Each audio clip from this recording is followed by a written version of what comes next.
사랑하는 자들아, 우리가 이같이 말하나 너희에게는 이보다 더 좋은 것, 곧 구원에 속한 것이 있음을 확신하노라. 하나님은 불의하지 아니하사 너희 행위와 그의 이름을 위하여 나타낸 사랑으로 이미 성도를 섬긴 것과 이제도 섬기고 있는 것을 잊어버리지 아니하시느니라.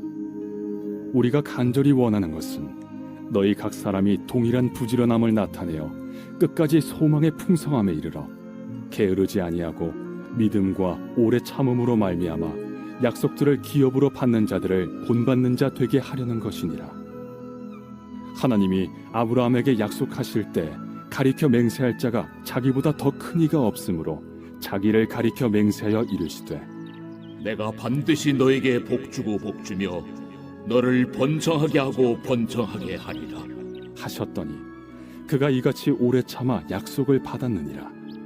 사람들은 자기보다 더 큰 자를 가리켜 맹세하나니 맹세는 그들이 다투는 모든 일의 최후 확정이니라. 하나님은 약속을 기업으로 받는 자들에게 그 뜻이 변하지 아니함을 충분히 나타내시려고 그 일을 맹세로 보증하셨나니 이는 하나님이 거짓말을 하실 수 없는 이 두 가지 변하지 못할 사실로 말미암아 앞에 있는 소망을 얻으려고 피난처를 찾은 우리에게 큰 안위를 받게 하려 하심이라. 우리가 이 소망을 가지고 있는 것은 영혼의 닷 같아서 튼튼하고 견고하여 휘장 안에 들어가나니 그리로 앞서가신 예수께서 멜기세덱의 반차를 따라 영원히 대제사장이 되어 우리를 위하여 들어가셨느니라.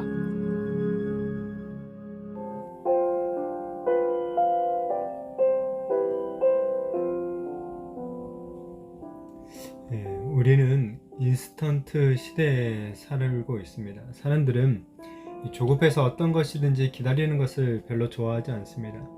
우리는 이 빨리빨리를 외쳐대며 살아가죠. 하지만 이런 태도는 신앙생활에 있어서는 좀 치명적일 수도 있습니다. 하나님의 약속은 왜냐하면 이제 빨리빨리나 어떤 즉시와는 거리가 멀기 때문에 그래요. 오히려 우리는 인내로 하나님의 약속을 기다리는 그런 신앙의 자세를 가질 필요가 있습니다. 이 개종한 유대인들이 신앙의 초보에 머물러 있어서 염려가 되기는 하지만 그렇다고 그들이 믿음을 저버린 정도까지는 아니었습니다. 이들이 결코 영적으로 나태한다거나 게으른 자들은 아니다 라고 격려를 하죠.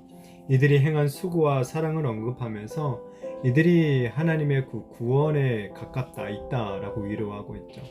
하나님의 구원에 있는 자들은 믿음의 선한 행위를 실천하며 믿음의 열매로서 자신들의 참된 믿음을 증거하죠. 또한 하나님도 이들의 행위를 기억하시고 복을 주시는 것입니다. 저자는 그래서 이제 이들에게 더욱 영적으로 분발할 것을 촉구를 하죠.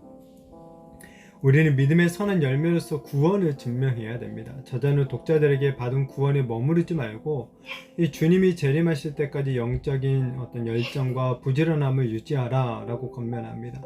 우리도 마찬가지죠. 단순히 믿음을 고백하는 것을 넘어서서 이 끊임없이 믿음으로 섬기며 좋은 열매를 구하며 살아가야 하는 것이죠.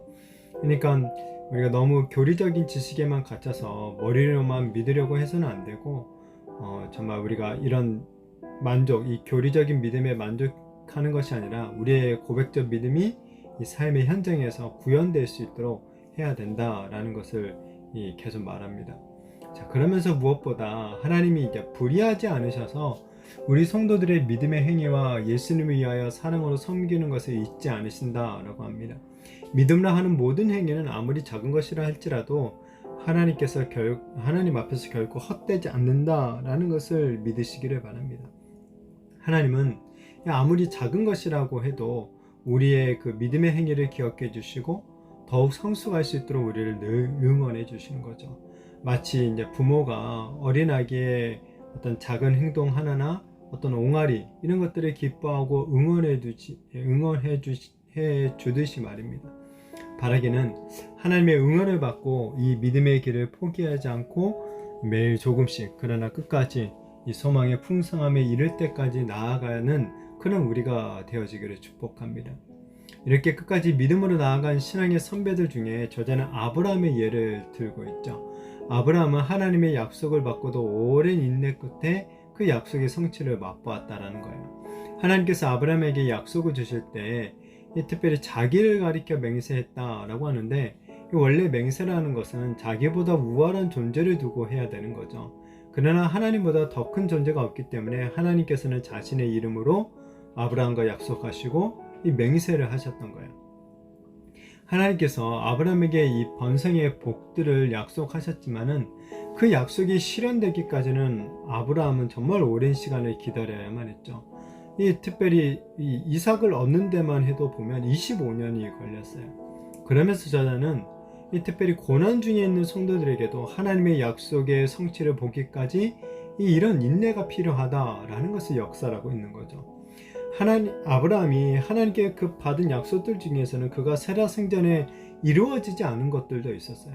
이 약속의 씨에 대한 성취, 특별히 예수 그리스도를 통해 온전히 이루어지게 되었죠. 이처럼 이 땅에 두 발을 딛고 살아가는 우리 성도들에게는 하나님의 약속의 성취를 기다리는 인내가 무엇보다 필요하다는 것입니다. 초대교회 성도들도 이 복음의 약속들을 받았었죠. 하지만 당장 그들 앞에 펼쳐진 것은 무엇이었습니까? 모진 고난과 어떤 여러 가지 유혹과 핍박이었다는 거죠. 복음의 약속은 전혀 변함이 없었지만은 그 약속이 실현되기까지 성도들의 인내가 요구된다라는 거예요. 그런데도 우리는 하나님의 그 약속에 대해서 인내하지 못하고 조급해하는 경우가 많죠. 금방 응답이 없다고 우리는 서운해하고 원망하기 일쑤입니다. 그러다가 또 금방 지쳐버리고 포기해버려요. 그러나 하나님은 전혀 조급하신 분이 아니시죠. 하나님은 반드시 우리에게 주신 약속을 성취하신다라는 것을 믿으면서 우리가 좀 차분하게 그 약속이 이루어질 때까지 정말 기다릴 줄 아는 그런 사람들이 되었으면 좋겠습니다. 우리가 하나님의 이 약속을 굳게 신뢰하고 소망을 잃지 않을 수 있는 이유는 무엇입니까? 그 약속이 반드시 이루어질 것이기 때문에 그렇죠. 하나님의 약속은 의심할 여지가 없다라는 거예요. 하나님께서 당신의 이름을 걸고 맹세해 주셨기 때문이죠. 이 저자는 하나님의 약속의 확실성을 가지고 하나님이 맹세로 보증하셨다라고 설명해요. 하나님은 그 맹세, 자신이 하신 맹세를 반드시 지키신다는 거죠. 비록 우리 인간들은 어떻습니까? 자신의 말이나 약속, 이 맹세까지 어기기도 하죠. 그러나 하나님은 신실하실 뿐만 아니라 그 약속을 이루실 능력이 있으신 분이시라는 거예요. 하나님은 결코 거짓말하지 않는 창조주가 되시는 거죠. 하나님의 이런 신실하심, 우리에게 소망이 된다라는 거예요. 그리고 그 소망은 우리 영혼의 닭과 같은 이 역할을 하는 거죠. 이 배에 달려있는 닭, 그 닭이 내려지게 되면은 어떻게 됩니까? 배가 이 파도에 떠내려가지 않고 그 자리에 계속 견고하게 지켜줄 수 있는 그런 역할을 하죠. 이처럼 하나님의 신실하심이라는 우리 영혼의 닭도 그 어떤 어려운 가운데서도 우리가 떠내려가지 않도록, 우리가 흔들리지 않도록 붙들어 주게 된다는 거예요. 하나님의 약속을 굳게 신뢰하는 자는 이 외적인 어떤 박해나 유혹이나 어떤 내적으로 일어나는 어떤 의심, 이런 등등에 쉽게 요동하지 않게 되는 거죠. 약속에 대한 소망이 우리를 견고한 믿음 위에 굳게 붙들어 주게 되는 것입니다. 하나님의 약속을 온전히 신뢰하는 자들만이 앞서가신 예수님을 또한 따라갈 수가 있는 거죠. 바라기는 더욱 하나님의 그 약속에 대한 견고한 소망을 품고 살아가는 우리들이 되어지기를 축복합니다. 정말 주님께서 다시 오실 때까지 그 약속에 대한 인내와 소망으로 우리가 나아감으로 말미암아 정말 우리를 결코 실망시키지 않으시는 그 하나님의 놀라운 응답과 이 복을 받게 되는 저와 우리 모든 성도님들이 되시기를 예수님의 이름으로 축복합니다.